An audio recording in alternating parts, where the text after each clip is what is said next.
मंच पे विराजमान आदरणीय विधायक जी, मंच पे और विराजमान इधर आए हुए अतिथिगण और मेरे प्यारे भाइयों बहनों। Welcome, guys. I'm Radhika Dhawad, and today I'm joined by the super talented stand-up artist and mimicry artist Shyam Rangila. Welcome, Shyam. बहुत बहुत धन्यवाद राधिका जी। मुझे आप बताइए, आपके ट्विटर पे लिखा हुआ है आपने कि भक्त बट नॉट अंधभक्त, इसका क्या मतलब हुआ? इसका यही मतलब है कि भक्त हैं, मतलब अगर उनकी आवाज निकाल रहे हैं और जैसा लोग कह रहे हैं कि भाई काम क्या घर आवाज? आप उन्हीं से नरेंद्र चल रहा है। मोदी की बात करें क्योंकि आप उनकी बहुत अच्छी आवाज निकालते हैं। हाँ, तो भक्त मतलब भक्त का आज कोई भी नाम लेता है तो ये है कि मोदी जी के भक्त, राहुल गांधी जी के तो भक्त हो नहीं सकते। तो मैं भक्त हूँ, अंधभक्त नहीं। इसका मतलब यही है कि मैं भक्त हूँ, मतलब मैं उनकी जो भी चीजें मुझे पसंद है मोदी जी, इसीलिए मैं उनकी आवाज निकालता हूँ। और अंधभक्त इसलिए नहीं हूँ कि मैं पेट्रोल डीजल इनका जो दाम बढ़ रहा है उसके विरोध में भी हूँ, और उस पे कैसे कॉमेडी बना करके लोगों को जागरूक किया जा सकता है, हंसाया जा सकता है, तो सब चीजें, तो मैं अंधभक्त की श्रेणी में नहीं आता हूँ उस टाइप से। तो मैंने वहां लिख रखा है कि कोई कोई आए तो उसको एक बार पता चले कि ये भक्त है, अंधभक्त नहीं है। मुझे पता है कि आप मोदी जी के एक्चुअली आपको भी पता ही है कि you are a fabulous mimic artist, आप उनकी बहुत ही बढ़िया नकल कर सकते हैं। तो क्या कभी डर लगता है क्या, क्योंकि उनकी इतनी फॉलोइंग है, लोगों को शायद कभी बुरा लग सकता है, तो क्या कभी डर लगता है, घबराहट होती है कि कुछ गलत ना हो जाए?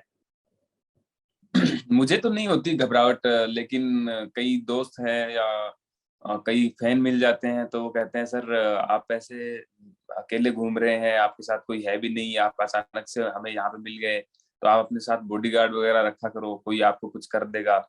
तो मैं ये कहता हूँ कि यार जो लोग जो लिखने वाले हैं, जो कमेंट लिख रहे हैं कि यार आप ये कर देंगे वो कर देंगे, आप ऐसा क्यों कर रहे हो, मैंने कहा वो कमेंट तक ही सीमित रहते हैं, वो बाहर नहीं निकलते हैं, बाहर की दुनिया में नहीं है वो लोग।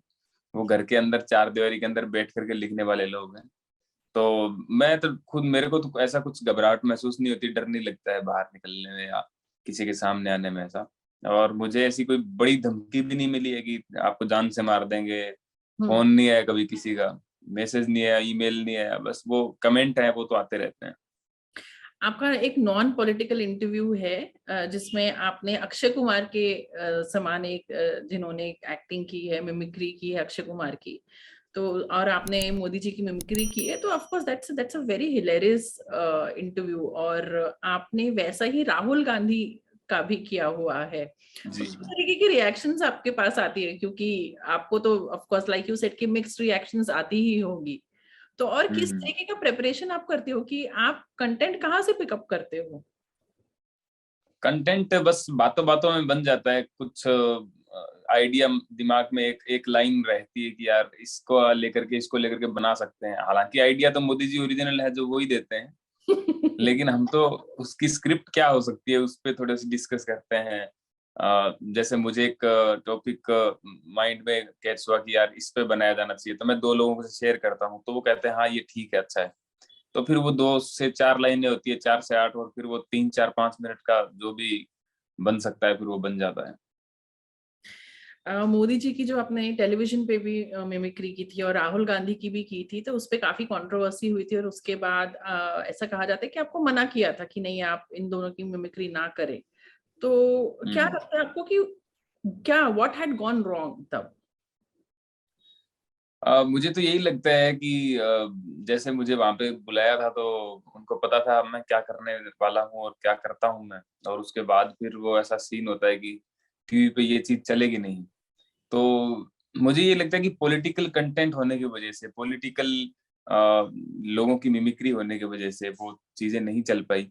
और उसका मुझे यही लगता है कि इतना उसमें कुछ था भी नहीं, या ऐसा कंटेंट जिसमें जब कुछ कंट्रोवर्सी टाइप का कुछ है ही नहीं तो उसको टीवी पे आने में क्या दिक्कत है। आज मोदी जी भी सेलिब्रिटी टाइप ही है, राहुल गांधी सेलिब्रिटी है, जो भी बड़ा नेता है वो सेलिब्रिटी ही होता है। तो हालांकि सेलिब्रिटी से मिलना आसान होता है, वो बड़े नेता से मिलना आसान नहीं होता है। तो वो तो सेलिब्रिटी से भी ऊपर के दर्जे के हैं। जी। अब उनकी आवाज निकालने में भी इतनी परेशानी कि भैया आपका टीवी पे नहीं चलेगा।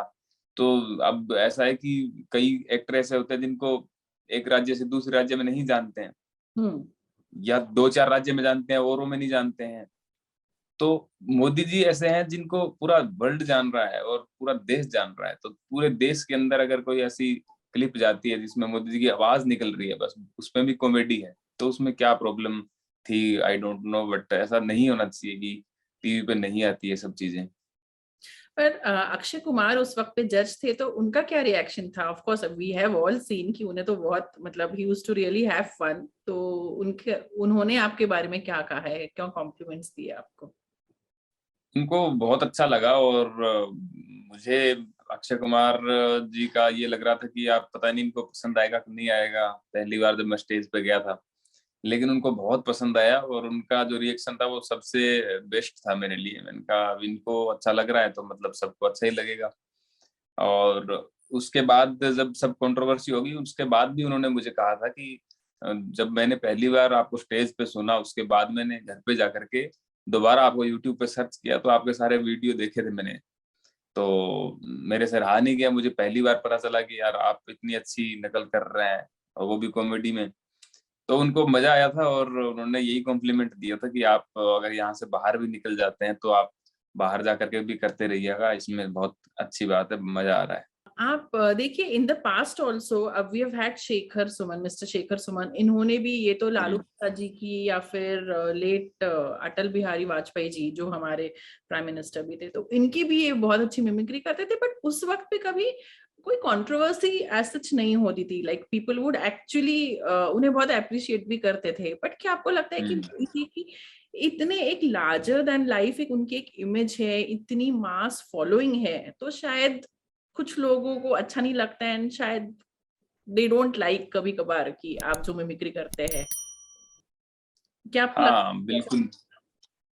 बिल्कुल, अभी का टाइम ऐसा है कि एक तो उस समय मुझे लग रहा है कि लोगों का रिएक्शन जो है वो हैंड टू हैंड नहीं पता चलता था, कि आज एक टीवी पे शो आ गया तो उसका रिएक्शन लोग कहाँ देंगे, कहाँ वो विरोध प्रदर्शन करेंगे, या कहाँ आवाज उठाएंगे कि यार ये लाइन हमें अच्छी नहीं लगी या नहीं आना चाहिए।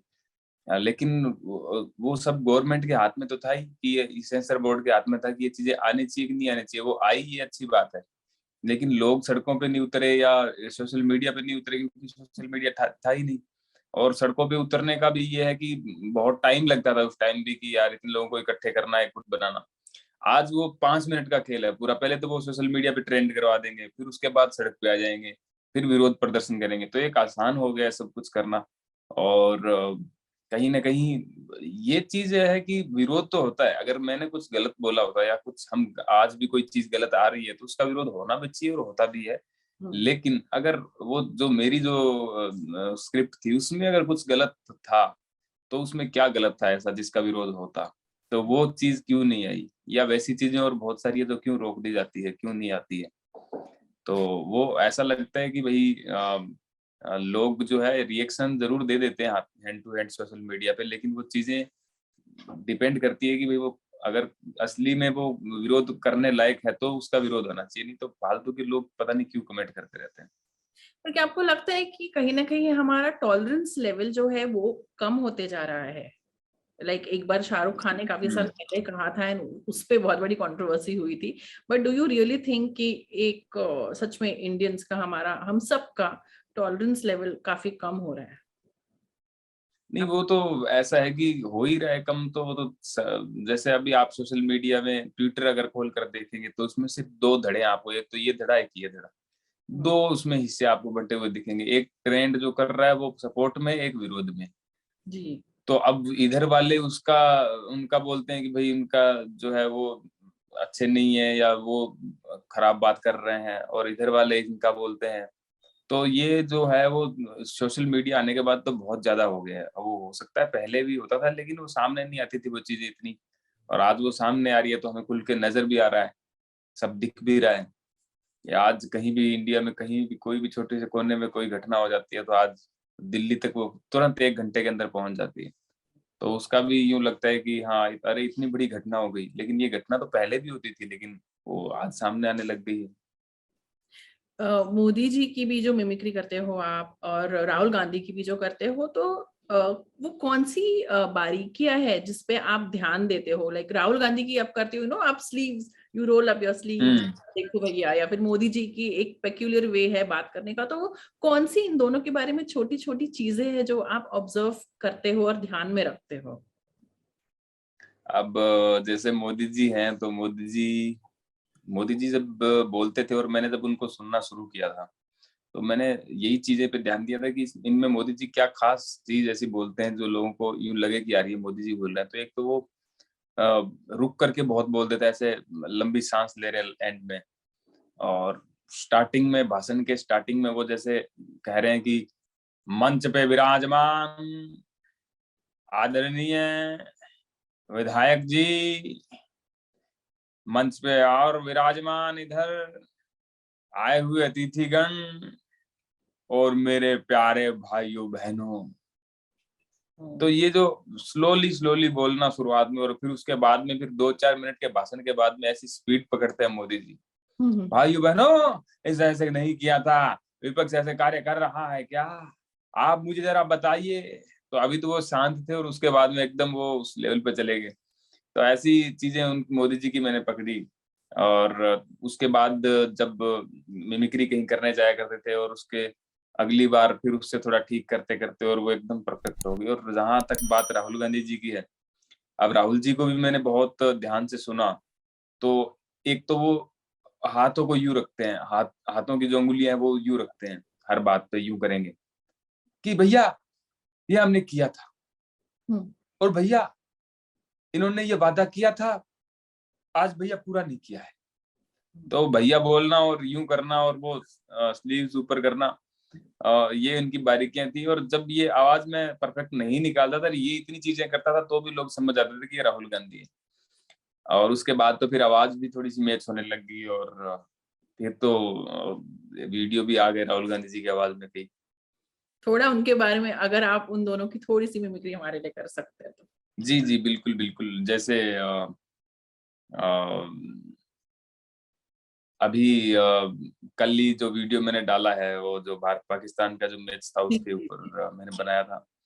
तो मोदी जी कह रहे हैं, कोहली जी से बात करते टाइम कह रहे हैं कि कोहली जी, मैंने देखा कि 30 रन पर 3 विकेट का गिर जाना बहुत ही चिंता का विषय था।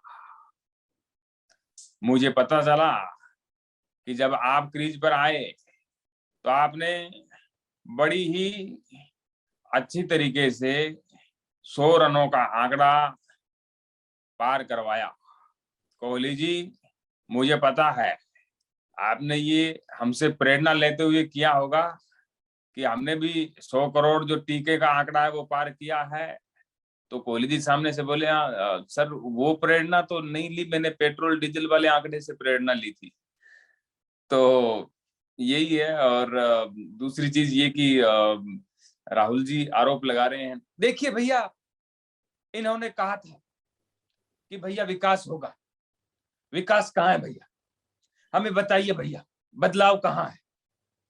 तो मोदी जी बोले, शहजादे जी, जब हम पीएम बने थे तो पेट्रोल डीजल का रेट आपको पता है क्या क्या था? आज उस रेट के अंदर बदलाव आया कि नहीं आया? क्या आपको सरसों के तेल का नहीं पता क्या? क्या आपको गैस सिलेंडर का नहीं पता क्या? ये बदलाव नहीं तो क्या है, देश बदल रहा है। तो बस यही है। फैबुलस।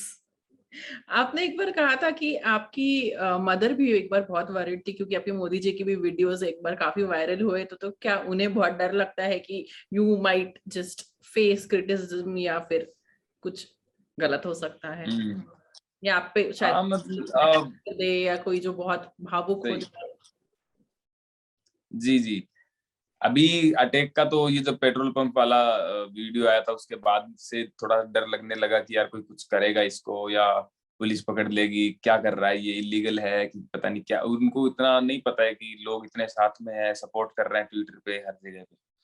और पहली बार तो उनको तब डर लगा था जब मेरा एक वीडियो वायरल हुआ था, और लोगों ने फिर वो शो करने के लिए बुलाने लगे, अब मध्य प्रदेश में भी जा रहे हैं हम, गुजरात भी जा रहे हैं।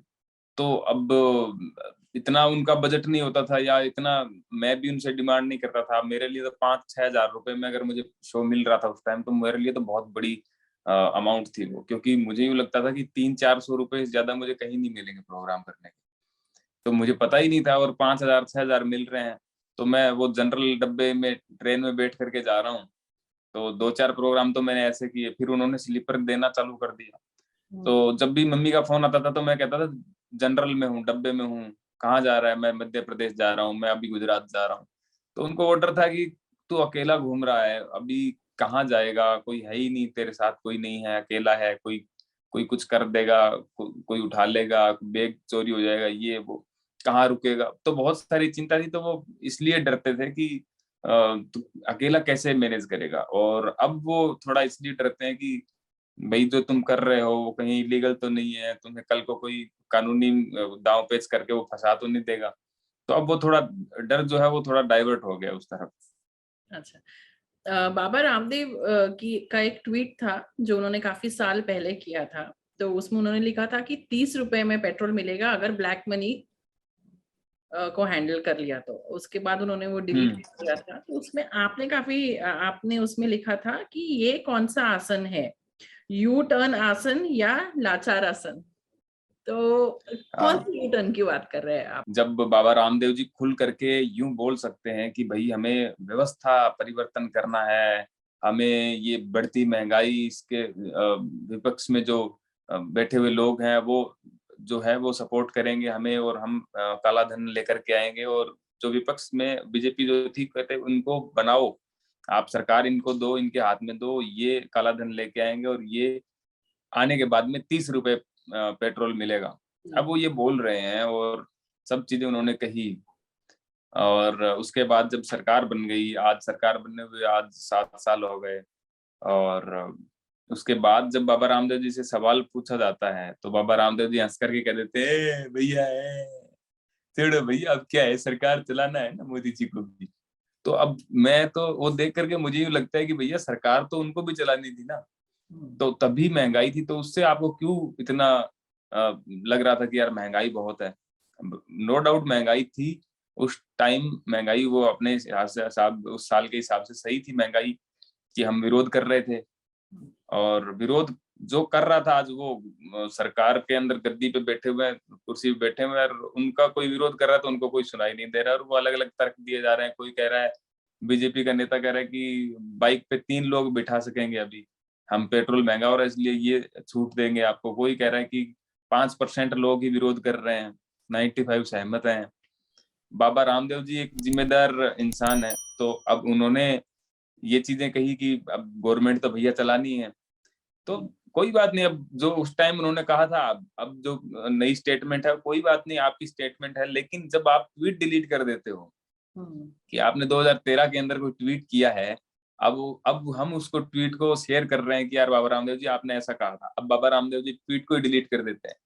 तो इसका क्या मतलब है? मतलब ये क्या है? मतलब क्यों ट्वीट डिलीट किया? मतलब या तो पहले करना आपको नहीं था 2013 में, या कर दिया, तो अब डिलीट करने से क्या मतलब है? डिलीट करने का क्या रीजन है? डिलीट कर दिया आपने, तो मैंने उसके वे में लिखा था कि ये कौन सा आसन है कि मैं 2014 से पहले भक्त था या अंधभक्त था, कुछ भी था, लेकिन आज नहीं हूँ। आज मैं महंगाई के विरोध में हूँ। मोदी जी का कितना भी बड़ा फैन हो सकता हूँ मैं, लेकिन मैं महंगाई के विरोध में हूँ। पेट्रोल का रेट बढ़ रहा है, मैं उसके विरोध में हूँ। तो उसमें क्या गलत है अगर आप बोल देते हो कि नहीं, ये मैं तो आज भी कह रहा हूँ कि काला धन आए तो 30 रुपए में मिलेगा, नहीं तो 50 में मिलेगा, और आज भी तेल जो है वो 40 रुपए 30 रुपए कम होना चाहिए। ये बोलने में क्या है? बोलने की बजाय आप ट्वीट डिलीट कर देते हो। तो मैंने लिखा था, बाबा रामदेव जी ये कौन सा आसन है? लाचार आसन है कि यू टर्न आसन है? उनके अंदाज में अगर आप कुछ कह सकते हो तो। बाबा रामदेव जी के अंदाज में नहीं, बाबा रामदेव जी के अंदाज में तो बाबा रामदेव जी खुद ही यही कह रहे हैं कि जैसे बाबा रामदेव जी से आप कुछ भी पूछते हैं ना, सबसे पहले वो हंसते हैं, और यही चीज वो कितनी बड़ी सीरियस बात हो वो हंस करके टाल देते हैं। अब उनसे किसी ने सीरियस सवाल ही पूछा था कि बाबा रामदेव जी आपने कहा था कि पेट्रोल जो है वो सस्ता हो जाएगा, अभी नहीं हो रहा है। बाबा रामदेव वहां भी हंसने लगे, अरे भैया, देखिए मोदी जी को भी तो सरकार चलानी है, चलानी पड़ेगी भैया, टैक्स नहीं लेंगे तो कैसे चलाएंगे। तो वो वहां भी मतलब अपनी स्टेटमेंट जो है वो सुधार नहीं रहे हैं, बल्कि वो वहां भी सपोर्ट कर रहे हैं। तो उससे कहते हैं कि भाई अंधभक्त मत हो, भक्त हो, कोई दिक्कत नहीं है, अंधभक्त नहीं होना चाहिए।